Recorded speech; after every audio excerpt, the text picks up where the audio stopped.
Welcome to BRK news. అందరికీ అంతర్జాతీయ మహిళా దినోత్సవ శుభాకాంక్షలు. సో, జనరల్‌గా విమెన్ ఆకాశాన్ని హద్దుగా తీసుకొని వెళ్తూ ఉంటారు, ఎదుగుతూ ఉంటారు. అయితే అక్కడక్కడ మనం ఫెయిల్యూర్ కూడా చూస్తూ ఉంటాము. దీన్ని అధిగమించి సక్సెస్ అవ్వాలంటే అసలు ఏ ఫార్ములా పాటించాలి? సో, మహిళా దినోత్సవం సందర్భంగా మనతో పాటు ఉన్నారు ప్రముఖ యోగా అండ్ స్పిరిచువల్ గురువు అరుణాదేవి గారు. మ్యామ్ నమస్తే అండి. నమస్తే మా. అంతర్జాతీయ మహిళా దినోత్సవ శుభాకాంక్షలు. మీకు కూడా అంతర్జాతీయ మహిళా దినోత్సవ శుభాకాంక్షలు. ప్రేక్షకులందరికీ కూడా అంతర్జాతీయ మహిళా దినోత్సవ శుభాకాంక్షలు. Yes, thank you so much ma'am. అంటే మీతో జర్నీ నాది ఒక 6-7 ఏళ్ళు అయిపోయిందా? చాలా ఇయర్స్ అయిపోయింది. అంటే అప్పటి నుంచి ఇప్పటి వరకు చూస్తుంటాను. అంటే మాకు చాలా అంటే డిఫరెంట్ ఫ్లక్చువేషన్స్ ఉంటాయి, మూడ్ ఫ్లక్చువేషన్స్ ఉంటాయి. ఒకరోజు వస్తాం హరీబరీగా వీడియోస్ చేసుకుంటాం, వెళ్ళిపోతాం. కానీ ఎప్పుడు చూసినా మీ ఫేస్ మీద చెరగని చిరునవ్వు అనేది ఉంటుంది. అంటే అసలు ఎప్పుడు ఒక బాధ అనే ఫేజ్ అనేది ఉండదా?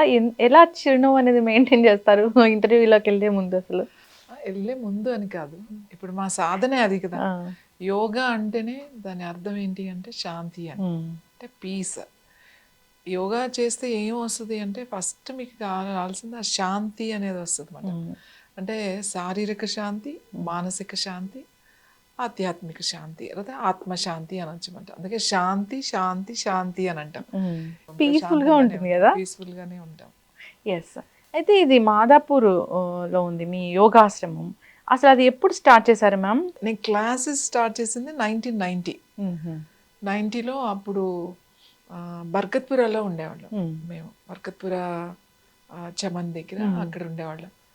పిల్లలు బాగా చిన్నప్పుడు 90 యాక్చువల్లీ నా అంటే మ్యారేజ్ అయింది కూడా 90. సో 90లో అక్కడ అనుకోకుండా అంటే నన్ను చూసి ఇద్దరు పిల్లలు నువ్వు ఎంత ఫిట్గా ఉంటావు, సో రెగ్యులర్ యోగా చేస్తావు, మాకు పక్కన ఉంటారు కదా నైబర్స్. సో అలా నైబర్స్తో స్టార్ట్ అయింది. మాకు అది చెప్పవా, ఇది చెప్పు, మాకు బాగాలేదు, మేమేం చేయాలి, లేకపోతే మా ఇంట్లో డెలివరీ ఉంది, ఇప్పుడు వాళ్ళకి ఏం ఫుడ్ ఇవ్వాలి, అలా అడుగుతూ ఉండేవాళ్ళు వచ్చి. సో అలా చెప్తా ఉండేదాన్ని. అప్పటికి యోగా నేర్చుకుని ఉన్నారా? నేను చిన్నప్పటి నుంచి యాక్చువల్లీ చెప్పాలంటే మా తాతమ్మ గారు, అంటే మా అమ్మగారికి ఆవిడ నానమ్మ అన్నమాట. సో ఆవిడ సిద్ధయోగిని. ఆవిడ చాలా అద్భుతమైన వ్యక్తి. ఆవిడ కూడా చిన్నప్పుడే వెళ్ళిపోయారు, హిమాలయస్ అటు వెళ్ళిపోయి చాలా గొప్ప సాధన చేశారు ఆవిడ వాయుగమనం చేసేవాళ్ళు, తర్వాత జలస్తంభం చేసేవాళ్ళు, జలమత్స్యాసనం అవి చేసేవాళ్ళు. సో ఇవన్నీ అప్పటికే ఆవిడ చేస్తుండేవాళ్ళు. ఆవిడ ఒక తామరాకు మీద కూర్చుని చెరువులో పద్మాసనం వేసుకుని ఆ పిల్లని గ్రోవి ఉదేవాళ్ళు అనమాట ఎప్పుడైనా అప్పుడప్పుడు. సో అది చాలా ఆశ్చర్యంగా ఉండేది. నీటిలో తామరాకు మీద అలా కూర్చుని చెరువు మధ్యలో కూర్చుని, అంత లోతైన చెరువులో అలా అవర్స్ టుగెదర్ కూర్చునేవారు ఆవిడ. సో అందరూ వచ్చి చూసేవాళ్ళు. సో అంత అంటే బాగా చిన్నప్పుడు నాకైతే తెలియదు, నాకు తెలిసినప్పుడు సాధమ్మ గురించి అప్పటికే చాలా స్టోరీస్ ప్రచారం ఉన్నది. ఆవిడ దగ్గర కనికట్లు ఉన్నాయి, మాయలు ఉన్నాయి, మంత్రాలు. ఇప్పుడు సాధమ్మ గారు అంటే మీరు చెప్పిన ఆ ఫోటో మీ ఆశ్రమం యోగాశ్రమంలో ఉంటుంది ఉంది. ఆవిడే సాధమ్మ గారు. ఆవిడ వాళ్ళ గురువు గారు కూడా ఇంత అద్భుతమైన వ్యక్తిని, ముఖ్యంగా మహిళల్లో అంత అద్భుతమైన వ్యక్తిని ఆయన కూడా చూడలేదట. సో గురువుని మించిన శిష్యులు అంటారు చూడండి, ఒక లెవెల్కి వెళ్ళిపోయారు ఆవిడ. ఆవిడ గురువు గారే ఆశ్చర్యపోయారట. అసలు ఆవిడ నడిచొస్తుంటే ఆయనకి ఆ ముందు తలెత్తి మాట్లాడేవారు కాదట, అంత పవర్ఫుల్ ఆవిడ ఢిల్లీలో అప్పట్లో సెంట్రల్ మినిస్టర్స్ వాళ్ళకి ఏదైనా ఇవ్వాలంటే మా ఆశ్రమం నుంచే ఈవిడ మాత్రమే చేయగలుగుతారు అని చెప్పి ఈవిడ్ని ఢిల్లీ పంపించేవారు. సో అప్పట్లో ఇందిరాగాంధీ వాళ్ళంతా ఐ థింక్ మినిస్టర్స్ ఏదో అప్పటి నుంచి. అంటే ఫ్యామిలీ యోగా ఫ్యామిలీ, అంటే యోగా ఫ్యామిలీ అనుకుంటే ఆవిడే వచ్చారు. యాక్చువల్లీ పెద్ద జమీందారు ఫ్యామిలీ. సో ఆవిడికి ఒక్కడే కొడుకు, కానీ ఆవిడ చిన్నప్పుడే వెళ్ళిపోయారు. ఆవిడ జర్నీ అంతా చాలా విచిత్రమైన జర్నీ. ఆవిడ ఎందుకు వెళ్ళిపోయారో ఆ దివానంలో ఆవిడకి అసలు ఏం తెలియదు. చిన్నప్పుడు పెళ్ళయింది, ఆవిడ 14 ఇయర్స్ అప్పుడే కొడుకు పుట్టాడు. మరి ఏం చిన్నప్పటి నుంచి ఒక రిస్ట్రిక్షన్లో పెరిగిన ఆవిడ ఎప్పుడు బయట ఈ దివానం గోడ బయట ఏముంటది అనేది ఆవిడకి తెలియదు. సో ఆవిడ ఆడుకోవడానికి కూడా ఆవిడ ఏడిస్తే పిల్లల్ని తీసుకొచ్చి రోజు పిల్లల్ని తీసుకొచ్చి ఈవిడేమో ఇంకా అసలు ఎంత ఎనర్జీ అంటే ఎక్కడ అలసిపోకుండా ఆడుతూ ఉండేదండి. ఆ వచ్చిన పిల్లలు ఎంతసేపు ఆడతారు, అలసిపోతారు కదా. సో వాళ్ళు వెళ్ళిపోతామంటే ఏడ్చేవాళ్ళంట, వెళ్ళొద్దు అని చెప్పి. సిద్ధ యోగినిగా ఉన్నారు, సాధన చేశారు ఆవిడ. సిద్ధయోగిని అంటే అదేమి అంత ఈజీ అసలు కాదు. సో కానీ మేము చిన్నప్పుడు ఏమనుకునే వాళ్ళంటే ఆవిడ ఆశ్రమం ఉంది, ఆవిడ ఆశ్రమంలో ఉన్నారు. మా తాతగారు వచ్చేసి కమ్యూనిస్ట్ పార్టీ, అంటే కమ్యూనిస్ట్ లీడర్ అప్పటికే ఆయన. కమ్యూనిస్ట్ భావాలు గల వ్యక్తి ఈయన చిన్నప్పటి నుంచి దాంట్లో ఉన్నారు. ఈవిడేమో పూర్తిగా యోగ సాధనలో ఉండేవారు. కానీ ఎక్కడో ఇద్దరివి కలిసేవి. ఎందుకంటే ఆవిడ కూడా పెద్దగా విగ్రహారాధనలు చాలా తక్కువ, అంటే గుడికి వెళ్ళడం తప్ప. ఆవిడ ఏమనేవారంటే నువ్వు ఎవరైనా వస్తే ఎందుకు అంత అంత చేస్తున్నారు, అక్కడేముంది, ఆ విగ్రహం నువ్వు ప్రతిష్ఠ చేయించుకున్నది కదా, నువ్వు కదా ప్రాణ ప్రతిష్ఠ చేసింది. అసలు ప్రాణం పోసుకున్న భగవంతుడు నీ లోపల ఉంటే ఆయన వదిలేసి ప్రతిష్ఠ చేసిన దేవుడి చుట్టూ తిరుగుతారేంటి అని అనేవారు. సో మీ యోగా అభ్యాసం అంతా మీ తాతమ్మ గారి దగ్గర. ఎందుకంటే నాకు బాగా తెలిసేటప్పటికే ఆవిడ సమాధి అనౌన్స్ చేసేసుకుని సమాధిలోకి వెళ్ళిపోయారు ఆవిడ. ఆవిడది ఒక పెద్ద హిస్టరీ మాట. ఆవిడ సమాధిలోకి వెళ్ళిపోయి 3-4 రోజుల తర్వాత కూడా ఎవరు చూడలేదు. తర్వాత చూసి అప్పట్లో మాకు ఒక హెలికాప్టర్ అంటే మాకు తెలియదు. సో అప్పుడు ఆవిడ డైరీలో రాశారు, మీరు ఎవరు టచ్ చేయొద్దు, ఈ నెంబర్కి ఫోన్ చేయండి అని చెప్పి ఒక డైరీలో రాశారు. ఆవిడ పక్కన అది ఉంది. సో అప్పుడు తెలుసు కదా హిందీ, అది ఢిల్లీ నెంబర్, అది ట్రంక్ కాల్ బుక్ చేస్తే 2 గంటలకు కానీ మనకి లైన్ వచ్చేది కాదు. సో అది ఇందిరాగాంధీ పిఎస్ నెంబర్ మాట అది. సో ఆయన మేము అరేంజ్ చేస్తామని చెప్పి అప్పటికప్పుడు మళ్ళీ అప్పటికి 3 days అయిపోయింది కదా. ఈవిడ గురువు గారు ఎవరైతే ఉన్నారో వాళ్ళకి హెలికాప్టర్ అరేంజ్ చేసి ఇక్కడికి పంపించారు. వాళ్ళు వచ్చి వాళ్ళ సాల్ట్ అది పెట్టి ఏం చేశారో మేము చూడని కూడా చూడలేదు. పిల్లలందరినీ ఇంటి దగ్గర పెట్టేశారు, ఎవరు చూడడానికి వీల్లేదు అని. ఊరంతా వెళ్ళి చూసారు కానీ పిల్లలు ఎవరు చూడలేదు, మమ్మల్ని అందరినీ చిన్నపిల్లలు కదా అని. సో ఆవిడ అయిపోయిన తర్వాత ఆవిడ శిష్యులు చాలా మంది ఆశ్రమంలో ఉండేవాళ్ళు. నేను ఆశ్రమానికి వెళ్ళటం రావడం అంటే నాకు ఉంది, నేను కూడా ఆవిడలాగా వాయుగమనం చేయాలి, పైన తిరగాలి. ఎందుకంటే వెళ్తే ఆవిడ పైన ఉండేవాళ్ళు, అలా నీళ్ళల్లో నడవాలి, నీళ్ళ మీద కూర్చోవాలి, అది అలా నాకు పడిపోయింది అంతే. అది ఒక యోగా ప్రాక్టీస్ చేయాలి అలాంటిది లేదు, ఆ జీన్స్ లో అలా ఉంది, అది నేను చెయ్యాలి అనేది స్ట్రాంగ్ ఉంది. సో దాని గురించి ఎవరు మాట్లాడినా ఎవరికీ తెలియదు, ఎవరు చెప్పేవాళ్ళు. తాతగారు కూడా ఏం చెప్పేవాళ్ళు అంటే ఆయన కూడా వాళ్ళ అమ్మగారి దగ్గర నేర్చుకున్నది ఏంటి అంటే యోగా, ఆసనాలు, ప్రాణాయామం ఒక లెవెల్ వరకే నేర్చుకున్నారు. ఆయన అంతవరకే ప్రాక్టీస్ చేసేవాళ్ళు. ఆయన కూడా చెప్పే అంత లేదు ఆయన ప్రాక్టీస్ చేసుకోవడం. ఇప్పుడు ఈ సిద్ధ వైద్య విద్యలన్నీ యోగాతో పాటు అభ్యసించారా మీరు? మా తాతమ్మ గారి ఆశ్రమం ఎక్కడుంది, అసలు వాళ్ళ గురువు గారి ఆశ్రమం ఎక్కడుంది, ఆవిడ ఎక్కడ నేర్చుకుని ఉంటుంది ఈ యోగా అనేది ఒక అడ్రస్. అంటే మా తాతగారు ఏదో వేగ్గా ఆ ఏరియా అది చెప్పారు కానీ పర్టికులర్గా అడ్రస్ ఆయనకి తెలియదు.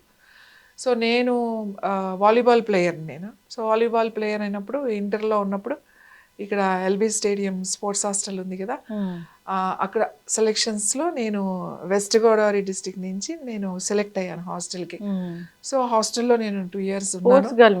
యా, మేము వాలీబాల్ ప్లేయర్స్, మేము విమెన్ ఒక మంచి టీం ఉండేది అప్పట్లో. 1988 చాలా బెస్ట్ టీమ్ అంట, ద విమెన్ టీమ్. అంటే ఇప్పటికీ మేము అందరం ఒక గ్రూప్ అలానే ఉంది. ఇప్పుడు కూడా ఆ ఎనర్జీ, ఆ స్పోర్ట్స్ 2 years. దాని తర్వాత నా జర్నీ చెప్పారు కదా, అది ఎక్కడో లోపల ఉంది. కానీ అనుకోకుండా నాకు ఒక కోచ్ వల్ల ఒక కాంపిటీషన్స్కి నీ బాడీ చాలా ఫ్లెక్సిబుల్ ఉంది, నువ్వు వెళ్తే బాగుంటుంది అని చెప్పి ఆయనే ఫిలప్ చేసి, ఎందుకంటే నాకేం కాంపిటీషన్స్ ఉంటాయి యోగాలో అలా నాకు తెలియదు. ఇంత మా తాతగారు చేస్తుంటే నేను చేసేయడమే తప్ప నాకు చెప్పాలంటే పెద్దగా పేర్లు కూడా గుర్తులేవు. సో అప్పుడు ఆయన అలా కాదు అని ఒక లిస్ట్ తీసుకొచ్చి ఒక సిలబస్ ఇస్తారు కాంపిటీషన్కి వెళ్ళినప్పుడు. ఇది ఆసనం, ఈ ఆసనం నువ్వు ఇవన్నీ చేసేస్తున్నావు కదా, ఇవే ఆసనాలు అక్కడ చేస్తే నీకు ఒక మంచి ప్లేస్ వస్తుంది, నువ్వు వెళ్ళు ఇప్పుడు అని చెప్పి ఆయన ఫోర్స్గా నన్ను పంపించారు పాటియాలా. అక్కడ వెళ్ళాం. అక్కడ అక్కడ దాంట్లో గోల్డ్ మెడల్ వచ్చింది. సో తర్వాత అక్కడ ఇంటర్నేషనల్గా సెలెక్ట్ చేసి బీహార్ స్కూల్ ఆఫ్ యోగా పంపించారు. అంటే అక్కడ ఒక కోచింగ్ క్యాంప్ లాగా. సో అక్కడ నాకు టర్న్ అయింది. ఎందుకంటే అప్పటి వరకు నాకు వెతుకుతున్నా ఎక్కడ ఏంటి అనేది నాకు దొరకలేదు. ఎప్పుడైతే బీహార్ స్కూల్ ఆఫ్ ముంగేర్లో ఉంది, అక్కడికి వెళ్ళిన తర్వాత సో అక్కడ స్వామీజీస్ వాళ్ళు, తర్వాత ఎక్కడో ఫారినర్స్ అందరూ వచ్చి ఉండడం, అక్కడ వాళ్ళు నేర్చుకోవడం, అదంతా అప్పటి వరకు ఇలా నేర్పిస్తారు, ఇలాంటి ఒక స్కూల్ ఉంటుంది అని నాకు తెలియదు. సో అక్కడికి వెళ్ళిన తర్వాత నాకు కావలసిన ఇన్ఫర్మేషన్, తర్వాత నేను అక్కడ ఉండిపోవడం, అలాగే ఒక 6 months అక్కడే నేను ఆశ్రమంలోనే ఉండి నేర్చుకోవడం, అక్కడ కొంచెం ఫ్రెండ్స్ అవ్వడం, వేరే అందరూ కంట్రీస్, రష్యా నుంచి, ఐటల్ నుంచి, అలా వేరే వేరే కంట్రీస్ నుంచి వాళ్ళు అప్పుడే నాకన్నా సీనియర్స్, లైక్ నాకన్నా వాళ్ళకి ఎక్కువ తెలుసు. నాకు అప్పుడు చిదంబరం ఎక్కడ ఉంది, చిదంబరంలో ఇట్లా ఒక టెంపుల్ ఉంది, అక్కడ పతంజలి స్టోరీ ఉంది, ఇవన్నీ అసలు నాకు తెలియదు. మనం ఇక్కడే పుట్టి పెరిగాము కానీ ఎక్కడ మనం చదువుకోలేదు. కానీ వాళ్ళు చదువుకుని వచ్చారు, వాళ్ళు చెప్పారు నాకు ఇట్లా తమిళనాడులో ఇలా ఒక చిదంబరం ఉంది, అక్కడ దిస్ ద స్టోరీ, మనం అక్కడికి వెళ్ళాలి, తర్వాత కాశీ వెళ్ళాలి, అక్కడి నుంచి పలానా బాబా ఉన్నారు, పలానా గురువులు ఉన్నారు అని వాళ్ళు అలా అలా అలా అలా వెళ్ళిపోయాం అంతే. అలా అలా ఒక 1 year. మరి అఘోరాసు, ఈ ఆయుర్వేద విద్యలు, సిద్ధ వైద్యము, ఇంకా ఏదేదో డిఫరెంట్ వైద్యాలన్నీ చేస్తూ ఉంటారు మీ ఆశ్రమంలో. ఇవన్నీ కూడా మర్మ సిద్ధ ఇవన్నీ కూడా, ఈవెన్ చక్రాస్ హీలింగ్ అనే, అదే ఈ జర్నీలో మేము ఎంతో గొప్ప గొప్ప గురువుల దగ్గర ఉన్నాం మేము. అంటే అప్పుడు తెలియదు మాకు, మేము అక్కడికి వెళ్ళాము, మేము నేర్చుకునేవాళ్ళం, వాళ్ళకి వచ్చినవి అన్నీ మాకు నేర్పించేవాళ్ళు, మేము వాళ్ళకి ఏదో సర్వీస్ చేసి వాళ్ళకి కావాల్సిన పనులు మేము చేసి పెట్టి, వాళ్ళు ఏముంది అంత టైంకి ఫుడ్ పెట్టేవాళ్ళు, అక్కడ ప్రాక్టీస్ చేసుకునేవాళ్ళు. అక్కడి నుంచి మళ్ళీ వేరే విషయాలు తెలిసి ఇంకా వేరే నేర్పిస్తారట, పలానా చోట ఉన్నారు, అక్కడేదో బరఫ్ బాబా ఉన్నారు, ఇక్కడేదో ఇదేంటి మంకీ బాబా ఉన్నారు. అలా చిన్న చిన్న ఆశ్రమాలు, అంటే ఇలా పెద్ద పెద్ద ఆశ్రమాలు ఏమి ఉండవు, ఎక్కడో చెట్ల కింద అడవుల కింద ఒక కేవ్లో అలా ఉంటారు అంతే, పెద్ద పెద్ద రూమ్ కింద. అయితే ఈ మాదాపూర్లో యోగాశ్రమం ఉంది కదా, అండ్ పేషెంట్స్ని, అంటే జనరల్గా పేషెంట్స్ అనాలో తెలీదు నాకు, వస్తూ ఉంటారు, రకరకాల ప్రాబ్లమ్స్ చెప్తూ ఉంటారు, అంటే ఇప్పుడు ఫ్యామిలీ ఇష్యూస్ కూడా చెప్తూ ఉంటారు, అవి ఎలా తగ్గిస్తారు? ఇప్పుడు ఎవరికి చెప్పేవాళ్ళు లేరు, ఇంట్లో వాళ్ళు చెప్పినా వినేవాళ్ళు కూడా లేరు. నిజంగా చెప్పాలంటే ఇప్పుడున్న యూత్కి కౌన్సిలింగ్ చాలా అవసరం. చాలా చాలా చిన్న విషయాల్లో వాళ్ళు డిస్టర్బ్ అవుతున్నారు, సరిగ్గా డెసిషన్స్ తీసుకోలేకపోతున్నారు, వాళ్ళ ఎనర్జీస్ అన్నీ కూడా డ్రైన్ అయిపోతున్నాయి వాళ్ళ వర్క్తో. ఇంటికి వచ్చేసరికి ఓపిక ఉండట్లేదు. అంటే చిన్న చిన్న విషయాలు, మీరు ఎక్కడ మిస్టేక్ చేస్తున్నారు, ఇక్కడ మీరు డౌన్ అవుతున్నారు, దాన్ని ఇలా చేయండి, సో తర్వాత ఈ ముద్ర చేయండి, ఈ ప్రాణాయామం చేయండి, ఈ డైట్ తీసుకోండి, ఇలా యోగాతోనే మీరు ఏదైనా చేయండి, మళ్ళీ ఎవ్రీథింగ్ అంతా యోగాలోకే ఉంటుంది. అసలు అక్కడికి ఎవరెవరు రావచ్చు? ట్రీట్మెంట్స్ అందరూ రావచ్చు. ముఖ్యంగా కౌన్సిలింగ్ జరుగుతూ ఉంటుంది, డిప్రెషన్, అంటే మెంటల్ హెల్త్, తర్వాత ఫిజికల్ హెల్త్, అంటే కామన్ కోల్డ్ నుంచి క్యాన్సర్ వరకు మేము మాట్లాడతాం. అంటే క్యాన్సర్కి నేనేం మెడిసిన్ ఇవ్వను, టిబెట్ మెడిసిన్ ఇస్తాం క్యాన్సర్కి, కానీ మేము డిజైన్ చేసాం ఒక క్యాన్సర్ ఉన్న వాళ్ళు, ఎనీ క్యాన్సర్, ముద్రలు, దానికి ఒక ప్రాణాయామము, అలాగే బ్రహ్మయజ్ఞం అని చెప్పి నేర్పిస్తాను నేను.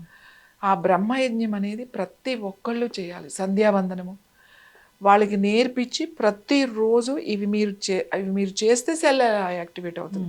వాళ్ళకి ఎప్పుడైతే సైంటిఫిక్గా మనం చెప్తామో హౌ టు సెల్ యాక్టివ్గా ఎలా అవ్వాలి, హెల్దీగా ఎలా అవ్వాలి, అది మంత్రం ద్వారా కూడా ఈజీగా మనం చేసుకోవచ్చు. సౌండ్ అంటమాట, ఆ సౌండ్తో కూడా మీకు హెల్ప్ అవుతుంది. ఒక ఔషధం తీసుకోవాలి, అలాగే మనం సౌండ్తో చేసుకోవాలి, అలాగే ప్రాణాయామం చేయాలి, ముద్రలు చేయాలి, ఇదంతా కలిపి ఒక కొన్ని ఏ ప్రాబ్లం అయినా సరే, అది గైనిక్ ఇష్యూ కావచ్చు, లేకపోతే ఎనీ ప్రాబ్లం, సో ఇవి మేము వాళ్ళకి నేర్పించి మీరు రెగ్యులర్గా చేసుకోండి. మీరు చేసుకోలేకపోతే క్లాసెస్ ఉంటే రెగ్యులర్గా జాయిన్ అవ్వండి. అలాగే ఎవ్రీ మంత్ ప్రతి Saturday Sunday morning online classes ఉంటాయి, ఆన్లైన్ మెడిటేషన్ క్లాసెస్ ఉంటాయి, మెడిటేషన్ క్లాసెస్ చెప్తాము. ఇప్పుడు మెడిటేషన్ అనేది ఈజీ అయిపోయింది కాబట్టి అందరూ మెడిటేషన్ చేసేయాలని ఒక ప్రయత్నాలు చేస్తున్నారు. నేను ఏమంటానంటే బాడీయే ఇంపార్టెంట్. ఈ బాడీ లేకపోతే మనం ఏం చేయగలుగుతాం? ఆత్మ లేదు, పరమాత్మ లేదు, దేవుడు లేదు, ఎవరు లేరు. సో ఈ శరీరమే ఇంపార్టెంట్. నువ్వు స్వర్గానికి వెళ్ళాలన్నా, నువ్వు భగవంతుడిని చూడాలన్నా, నువ్వు ఏది చేయాలన్నా కూడా ఈ శరీరమే ఇంపార్టెంట్. మరి హిమాలయస్కి ఎందుకు వెళ్తారు, కాశీకి ఎందుకు వెళ్తారు మీరు? అంటే జనరల్గా అందరు వెళ్ళేది వేరు, మీరు రెగ్యులర్గా వెళ్తూ ఉంటారు.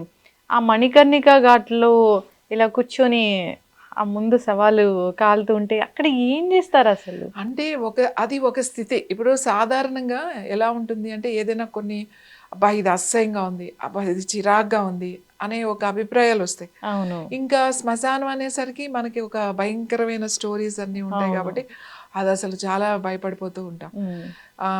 ఎందుకంటే అక్కడ మణికర్ణిక ఘాట్ నేను చెప్పేది చాలా అద్భుతమైన ప్లేస్ అది.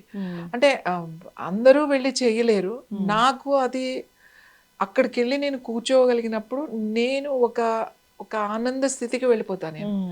అది ఎన్ని అవర్స్ అనేది నేను చెప్పలేను. నాకేమి ఇక్కడ శవం కాలుతుంది, ఇప్పుడు నేను కూర్చున్నప్పుడు ఏమీ లేవు కదా అని అక్కడ కూర్చుంటా. ఇప్పుడు బాడీస్ వస్తానే ఉంటాయి, నన్ను వాడి మధ్యలో వచ్చి లేపలేడు కదా. సో వస్తున్నప్పుడు నా పక్కన అన్ని అన్ని వెలుగుతానే ఉంటాయి, వెలిగించేస్తూనే ఉంటాడు. ఏమైనా శక్తుల కోసమా?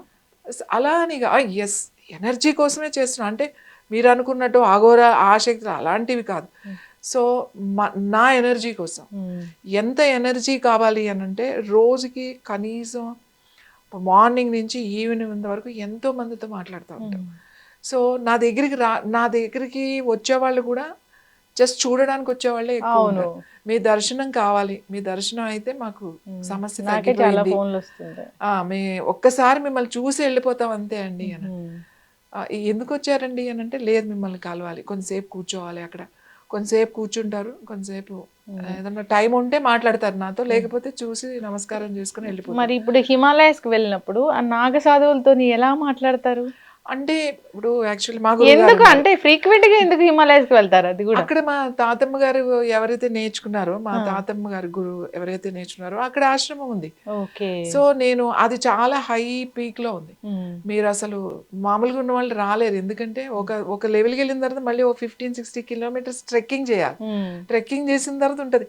అక్కడికి వెళ్ళిన తర్వాత ఏముంది అంటే ఇప్పుడు మామూలు వాళ్ళు వస్తే ఏమీ లేదు, ఒక చిన్న ఒక పెంకుల్లాగా రాళ్ళతో కట్టింది ఒక పెద్ద హాల్ ఉన్నది ఒకటి ఉంటుంది, ఒక రూమ్ ఉంటుంది, ఒక కొండ మీద ఉంటుంది, అంతేగాని అక్కడ ఎంతో మంది వస్తారు, అక్కడికి ఎంతో మంది ఉంటారు. ఇప్పుడు అది నేనే మెయింటైన్ చేస్తా. అంటే అక్కడ ఏదో మినిమం ఫెసిలిటీ అనేది అక్కడ వచ్చిన వాళ్ళకి అక్కడ సాధన చేసుకోవడానికి అనేది అక్కడ ఉంటుంది అంతే.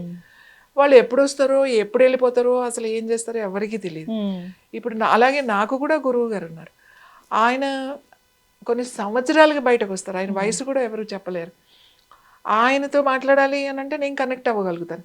అలాగే నేను నాతో ఇప్పుడు ఎవరైతే జర్నీ చేస్తున్న పిల్లలు ఉన్నారు కదా, నా శిష్యులు ఎవరైతే ఉన్నారో వాళ్ళు కూడా నేనేమి రోజు వాళ్ళకి ఏమీ చెప్పను. వాళ్ళకి ఏమీ చెప్పాలో అనేది మార్నింగ్ వెళ్ళిపోతుంది వాళ్ళకి ఎప్పుడైనా ఒక్కొక్కసారి మార్నింగ్ మీరు చెప్పారు నాకు సరిగా అర్థం కాలేదని వస్తారు. వేరే వాళ్ళు అంటారు ఇప్పుడే కదా నువ్వు వచ్చావు, పొద్దున్న చెప్పారు, ఎలా చెప్పారు, ఎప్పుడు కలిసావు నువ్వు అంటే ఇప్పుడే కలిసా. ఎందుకంటే దర్ కనెక్టింగ్. ఇప్పుడు నేను కనెక్ట్ అవుతున్నాను అంటే నా బాడీ నా మైండ్ రెడీగా ఉంది. ఇట్స్ అసలు పెద్ద విచిత్రమైన విషయం కాదు ఇది, దీన్ని మనం ఎక్కువ ఆలోచించాల్సిన విషయం ఏం కాదు. ఇప్పుడు మీ మొబైల్ ఎలా పనిచేస్తుందో ఏదో ఒక చిప్ ఉంది పనిచేస్తుంది, దానికి ఏమైనా వైర్ కనెక్షన్ ఉందా?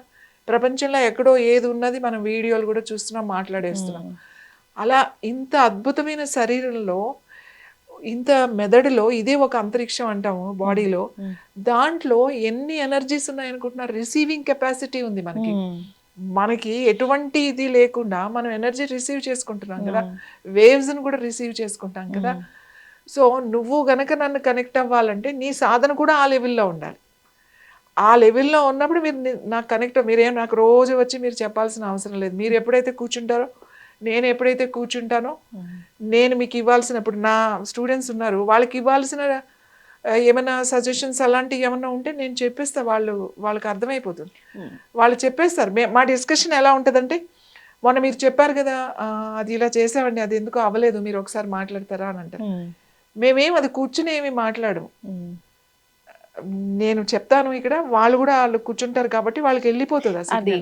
ఒక ప్రాబ్లం వస్తే బీపీ, షుగర్, థైరాయిడ్, క్యాన్సర్ ఇలాంటి ప్రాబ్లంతో వచ్చినప్పుడు అంటే జనరల్గా నేను విన్నది ఏంటంటే మీ దగ్గర వేరే వాళ్ళు చెప్పింది, మీ పేషెంట్స్ ఈ చక్రాస్ ఏదో ట్రీట్మెంట్ ఇస్తారు అని. అది చక్రాస్ ఎట్లాగా? అనేవి ఎనర్జీ సెంటర్స్. ఉమ్, మన బాడీలో 114 చక్రాస్ ఉన్నాయి. ఈ చక్రాస్ అంటే main energy centres. Energy centres ఏవైతే ఉన్నాయో అందులో ఈ 7 చక్రాస్ మనకి స్పైన్ మీద ఉంటాయి, ఇక్కడ ఉంటాయి. మూలాధార, స్వాదిష్టాన, మణిపూరక, అనాహత, విశుద్ధి, ఆజ్ఞ అండ్ సహస్రాహార. ఈ చక్రాస్కి ఒక్కొక్క చక్రాస్కి కొన్ని ఆర్గాన్స్ ఉంటాయి. ఆ తర్వాత కొన్ని నర్వ్ ఎండింగ్స్ ఉంటాయి. సో మీరు ఏదైనా ప్రాబ్లం చెప్పినప్పుడు మీరు మాట్లాడుతుండగానే మేము అక్కడ నోట్ చేసేసుకుంటూ ఉంటాం.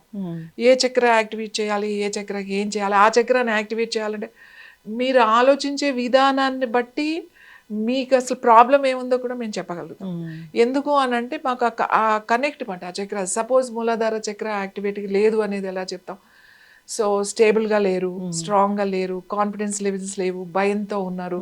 ఇలాంటప్పుడు ఓహో ఈ మూలాధార చక్ర అవుట్ యాక్టివేట్, దాని ముద్రాస్ ఉన్నాయి, మంత్రాస్ ఉన్నాయి, హోమాస్ ఉన్నాయి, తర్వాత ఆసనాస్ ఉన్నాయి, ప్రాణాయామం ఉంది. ఇవన్నీ ఒక డిజైన్ చేసి ఇచ్చేస్తాం వీళ్ళకి, ఇది చేయించేసేసేయండి అని చెప్పేసి. ఓన్లీ చక్ర హీలింగ్ చేస్తాం. ఓన్లీ పంచఫల యోగ చికిత్స అని ఉంది. అది అసలు చాలా మంది ఒక్క సిట్టింగ్ తర్వాత నాకు అసలు కనపడరు. అది నేను పర్సనల్గా చేయాలి, అది నా ఎనర్జీ యూజ్ చేయాలి. సో మనం ఇలా ఎంతో మందిని ఎన్నో విషయాల్లో కలుస్తూ ఉంటాం. అప్పుడప్పుడు మనం కొన్ని నేను ఒక షట్ డౌన్ చేసేస్తాను, ఇంకా చాలు వెళ్ళిపోవాలి, ఇంకా వెళ్ళిపోతాను. వెళ్ళిపోయి నా ప్రాక్టీస్ నేను చేసుకుంటాను. మళ్ళీ అగైన్ కమ్ బ్యాక్, మళ్ళీ చేస్తాం. దిస్ ఆర్ ఆల్ ఇదంతా సైన్సే. ఇది అంటే ఎంత మీరు చదువుతుంటే తెలుస్తుంది. అధర్వణ వేదం కానీ ఋగ్వేదం కానీ మీరు చదువుతున్నప్పుడు అక్కడ మీరు ఒక శ్లోకాస్గా చదువుతున్నారు, కానీ అవి అన్ని ఫార్ములాస్. ఆ ఫార్ములాస్ కరెక్ట్ కనుక అర్థం తెలిస్తే అద్భుతంగా ఉంటుంది. నేను అదే మీకు చెప్పాను, ప్రాణసూక్తం అని చెప్పేసి మనం ఒక ప్రోగ్రామ్ మాట్లాడుకుందాం. దాంట్లో వాట్ ఈస్ ఫార్ములా, అసలు ఏం చెప్పారు అనేది, అసలు భక్తి అంటే ఏంటి, అసలు మన బాడీ ఏంటి, ఇంత అద్భుతమైన శరీరాన్ని వదిలేసి బయట ఏం చూస్తున్నావు అనేది ఉంటుంది. అది ఎవరైతే సాధన చేస్తారో వాళ్ళకి తెలుస్తుంది. అయితే మ్యామ్ జనరల్గానే ఇప్పుడు యోగా గురు అనగానే అరుణాదేవి గారు గుర్తొస్తారు. అంటే నా చిన్నప్పటి నుంచి కూడా ఈనాడు పేపర్లో చదివింది యోగా అంటే నేను చూసింది అయితే మీరే. కట్టు బొట్టు ఈ తీరు వేరే ఉంటుంది, అది ఎందుకు?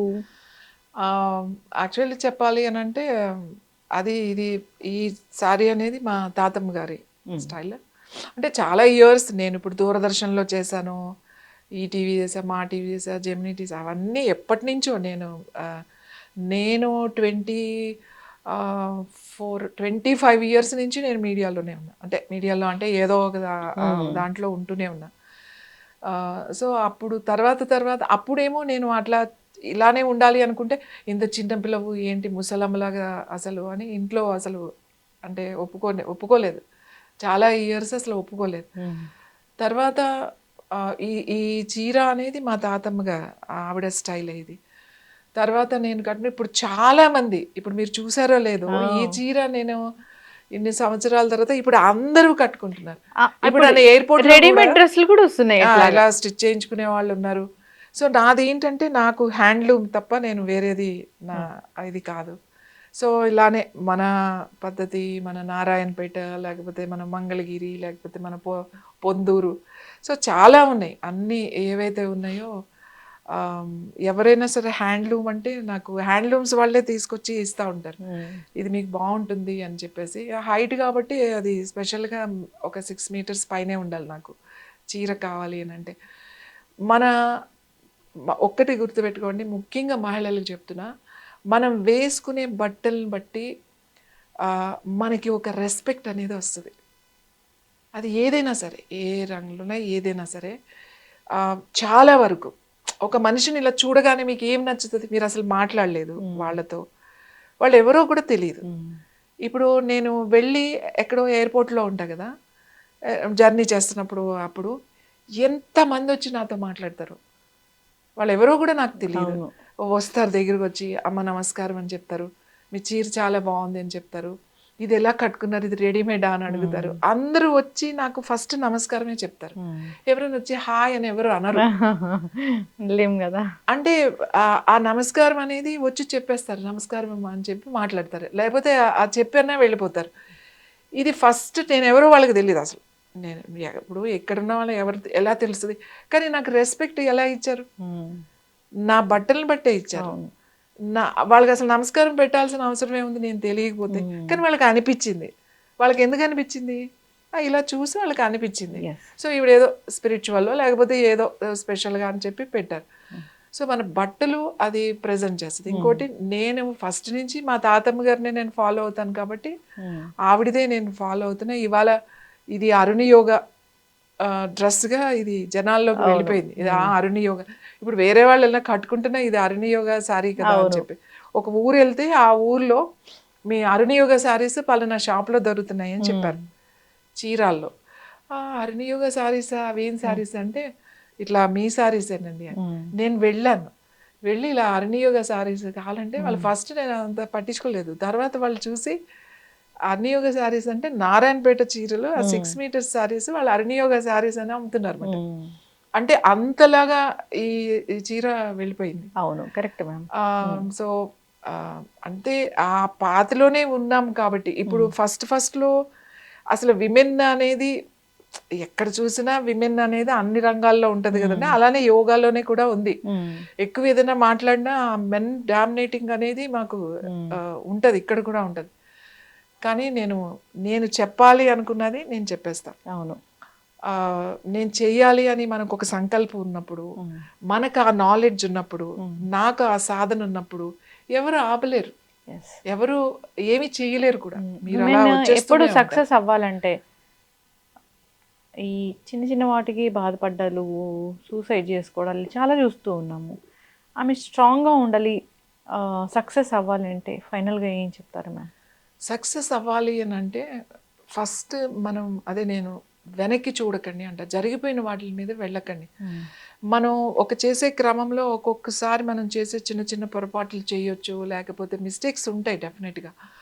మనం దాంట్లోకి వెళ్ళిపోకుండా అయ్యో నేను అలా ఎందుకు చేశాను, నేను ఇలా ఎందుకు చేశాను, అప్పుడు అలా చేయాల్సిందే, ఇప్పుడు ఇలా చేయాల్సిందే, అనవసరంగా అలా చేశాను కాబట్టి ఇప్పుడు ఇలా ఉండిపోయాను.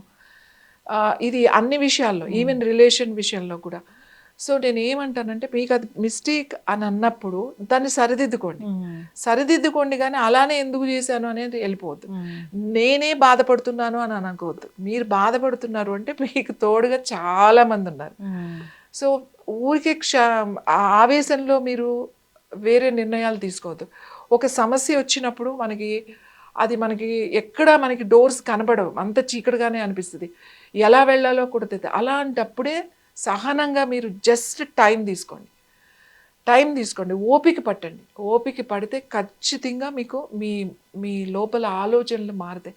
అలాంటప్పుడు చిన్న ప్రాణాయామం చేయండి. ఒక్కసారి ఒక 5 నిమిషాలు టైం పెట్టుకుని మెల్లగా శ్వాస తీసుకోవడం, మెల్లగా వదలడం, జస్ట్ అంతే. మీరు ఏమి ఎక్కువ చేయట్లేదు, కొంచెం లేదంటే ఒక బాడీని కొంచెం మూవ్మెంట్ చేయడం, చిన్న 2 ఆసనాలు స్ట్రెచ్ చేయడం, అంతవరకే చేయండి. ఖచ్చితంగా మీ ఆలోచనలో మార్పు వస్తుంది. మీకు ఏదైతే సమస్యకి పరిష్కారమే లేదు అని అనుకున్నారు, దారే లేదని అనుకున్నారు కదా, ఖచ్చితంగా దారి దొరుకుతుంది. ఇది నేను చాలా మందికి చెప్తాను, మీరు ఎందుకు అలా అయిపోతున్నారు, ఎప్పుడు కష్టాలు ఉంటాయా? ఉండవు. కష్టాలు ఇప్పుడు వచ్చినాయి అంటే అవి పోయాయే కదా, ఇక్కడ ఉండిపోయే అయితే కాదు, వచ్చి వెళ్ళిపోతూ ఉంటాయి. ఆ వచ్చి వెళ్ళిపోయేటప్పుడు మనం తట్టుకోవడానికి స్ట్రాంగ్గా ఉండాలి. నేను విమెన్ అందరికీ చెప్తా, ఎన్నో ఉన్నాయి, ఎన్నో శక్తి ముద్ర ఉంది, ఋతుముద్ర ఉంది, చాలా ముద్రలు ఉన్నాయి, అద్భుతమైన భైరవి ముద్రలు ఉన్నాయి, భైరవి ముద్ర, లింగ ముద్ర, కుండలిని ముద్ర, ఇలాంటి సింపుల్వి మీరు ప్రాక్టీస్ చేసుకుంటే ఆ స్టామినా అనేది మీకు వచ్చేస్తుంది, ఆ కాన్ఫిడెన్స్ లెవెల్స్ మీకు బాగా పెరుగుతాయి. సో ఇప్పుడు ఇక్కడ మీరు ఇంటర్వ్యూ చేస్తున్నారు, నేను ఇవాళ ఇలా మాట్లాడుతున్నా. నేను చాలా చిన్నప్పుడు మొదలు పెట్టా కదా, నేను 20 years ఉన్నప్పుడే నేను మాట్లాడటం మొదలైనప్పుడు అప్పుడు ఎవరు వినేవాళ్ళు కాదు. అంటే ఇంత చిన్నపిల్ల ఏదో చెప్తుందిలే అని, అప్పుడు ఇంత అవగాహన లేదు, ఇంత మీడియా లేదు, ఏమీ లేదు కదా. సో ఇప్పుడు మాట్లాడుతుంటే ఇప్పుడు జనరేషన్కి అది కొత్తగానే ఉంటుంది. నువ్వు ఏం చేసావు అని నన్ను అడిగితే, ఇవాళ ఇంతమంది యోగా గురించి మాట్లాడుతున్నారు అని అంటే అది నేను ఏర్పరిచిన ఒక పాత్ వాళ్ళకి. అవును, లేకపోతే ఈ ప్రాబ్లంకి ఈ ముద్ర చేయాలి, ఈ ప్రాబ్లంకి ఇలా చేయాలి అని ఇంతమంది ఇవాళ వీడియోలు పెట్టినా వాళ్ళు వేరే వాళ్ళ దగ్గర నేర్చుకోవచ్చు. ఎంతో జనరల్గా యోగా గురువులు, యోగా టీచర్స్కి ఒక పాత్ వేసి ఒక నాలెడ్జ్ ఇలా కూడా చెప్పొచ్చు, యోగాని ఇలా కూడా చెప్పొచ్చు అనేది బాగా నన్ను చాలా విమర్శించేవాళ్ళు. నేను పేపర్లో ఆర్టికల్స్ రాస్తున్నప్పుడు, నేను ఏదైనా ఇంటర్వ్యూ వస్తే ఫోన్స్ చేసి మీరు ఎవరు ఇలా మాట్లాడడానికి, ఇలా ఎందుకు చెప్పారు, అలా ఎందుకు చెప్పారు అని. అంటే ఇప్పుడు పరిస్థితులు వేరు, అప్పుడు పరిస్థితులు వేరు. అప్పుడు నేను ముద్రలు చెప్తేనే ఎవరు ప్రింట్ చేసేవాళ్ళు కాదు, వీడియోలో కూడా ఎడిట్ చేసేసేవాళ్ళు. తర్వాత ఎడిట్ చేయకండి, ఏదన్నా నేను ఆన్సర్ చేస్తాను అని చెప్పి దీని మీద ఒక రీసెర్చ్ చేసి, అంటే ఇదేం అంత ఈజీగా అవ్వలేదు. నేను ఒక ప్రోగ్రామ్ కానీ ఒక ఆర్టికల్ కానీ రాయడానికి ఒక 1 వీక్ ప్రాక్టీస్ చేసేదాన్ని. అది ఈజీగా ఉండాలి, వాళ్ళకి వెంటనే రిజల్ట్ రావాలి, తర్వాత చూడగానే అర్థం కావాలి. ఇలా అన్నీ తీసి ఒక ప్లాన్ చేసి ఈ ప్రోగ్రామ్స్ అన్నిటిని ఇన్ని సంవత్సరాలుగా, మీరు ఇన్ని టీవీ ఛానల్స్ ఉన్నాయి కదా, అన్ని ఛానల్స్లో అన్ని ప్రోగ్రామ్స్ ఉంటాయి. చాలా మంది వాళ్ళు ఒక్కొక్కసారి చెప్తూ ఉంటారు మీది ఇందులో వస్తుందండి. ఖచ్చితంగా మ్యామ్. అంటే జనరల్గా నేను చాలా ఇంటర్వ్యూ చేశాను మిమ్మల్ని, చాలా వీడియోస్ తీసుకున్నాను మీ దగ్గర. నేను ఈరోజు ఏదైతే వీడియో రిలీజ్ చేస్తానో మళ్ళీ ఇంకొక 10 days తర్వాత ఒక 10 మంది అదే వీడియోని అదే విధంగా చేసి ఇస్తూ ఉంటారు. అంటే ఫస్ట్ నుంచి కూడా యోగా ముద్రలు స్టార్ట్ చేసింది, యోగా అనేది ఎలా ఉంటుందని చెప్పింది అంతా మీరే. అప్పటి నుంచి దాని తర్వాతే బుక్స్ వచ్చాయి, ముద్రకి సంబంధించి పెద్ద పెద్ద పుస్తకాలే వచ్చాయి. అక్కడ ఫౌండేషన్ అనేది అక్కడి నుంచే పడింది అసలు యోగా గురించి. ఆసనాస్ కానీ, ఈ సోల్తో మాట్లాడడం కానీ, ఈ విశ్వంతో కనెక్ట్ అవ్వడం కానీ, ఇవన్నీ కూడా అక్కడి నుంచి వచ్చినవి. దాని తర్వాత అందరూ ఫాలో అవుతూ వచ్చారు. యోగాకి ఒక బ్రాండ్ అంబాసిడర్ మ్యామ్ మీరు. సో ఎన్నో ఏళ్ళ నుంచి ఇది, అంటే ఆ జీన్స్లోనే ఉంది యోగా అనేది. మీ తాతమ్మ గారి దగ్గర నుంచి ఈ యోగ విద్యను అభ్యసించారు. సో ఉమెన్ కూడా స్ట్రాంగ్గా ఉండాలి, మెంటల్ హెల్త్ బాగుండాలంటే యోగాని ప్రాక్టీస్ చేయాలని కోరుకుందాం. వాళ్ళ కోసం, వాళ్ళ హెల్త్ కోసం మీరు చెప్పిన మాటల్ని ఫాలో అవ్వాలని కోరుకుందాం మ్యామ్. మీరు ఎంతోమందిని హీల్ చేస్తూ ఉంటారు యోగాశ్రమంలో, నా కళ్ళారా నేను చూశాను. సో ఒకసారి ఇబ్బంది పడుతున్న వాళ్ళు ఒక్కసారి ఆ యోగాశ్రమానికి వచ్చి వాళ్ళకి ఏదైనా ప్రాబ్లం ఉంటే వాటిని తగ్గించుకోవాలని కోరుకుందాం. ఇంకా మీరు ఇలా కంటిన్యూ చేయాలి, ఒక 100 ఏళ్ళు ఈ జర్నీ అనేది కొనసాగాలి మ్యామ్. మా కోసం టైం వెచ్చించి ఈ మహిళా దినోత్సవం సందర్భంగా వచ్చినందుకు ధన్యవాదాలు ma'am. Thank you so much. నమస్తే.